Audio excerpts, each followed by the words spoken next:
Designed to showcase Jennifer Lopez playing a character that could hardly be called a reach, Marry Me trades in the meet-cute rom-com formula for meet-dumb.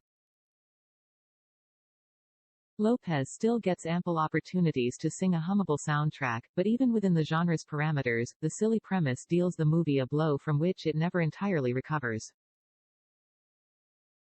The fascination with Lopez's personal life, and her romantic history with other famous folk, sometimes overshadows her talents, which is an underlying theme in this film that she also produced. Her return to this territory will surely represent a cause for Valentine's Day celebration in some quarters, after past entries like The Wedding Planner and Maid in Manhattan. That said, the setup feels especially strained, even before you get to the Notting Hill-like notion of the special challenges when an ordinary guy becomes involved with a glamorous entertainer. In a movie that hinges on an impulsive decision, it's hard not to wish somebody had spent at least a little more time agonizing about the script, which is actually based on a graphic novel. Lopez Kat Valdez is on top of the world, about to marry fellow musical superstar Bastian, played by singer Maluma, during a televised concert. The made-for-TV nuptials will serve the dual purpose of promoting their single Marry Me, illustrating how she leads her life completely in the public eye.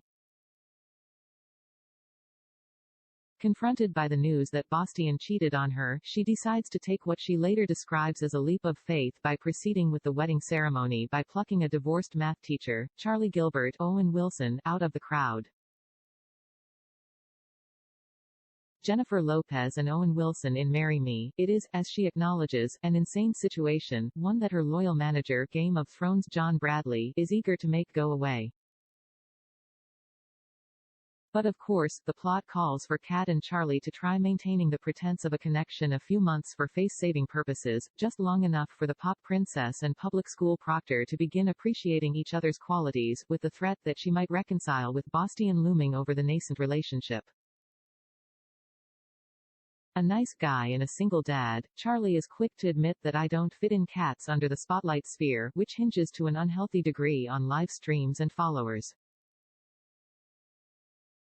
The Universal release also goes out of its way to synergistically incorporate sister NBC properties, with today's Hoda Kotb and The Tonight Show's Jimmy Fallon receiving nearly as much screen time as any of the supporting players except perhaps Bradley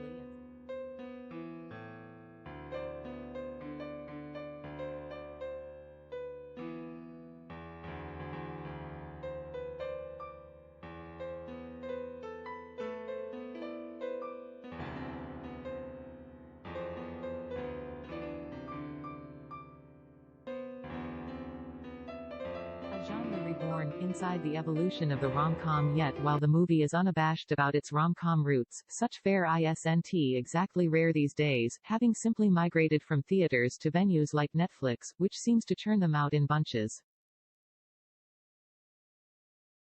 Notably, the movie will premiere simultaneously on NBC's streaming service Peacock as well as theaters.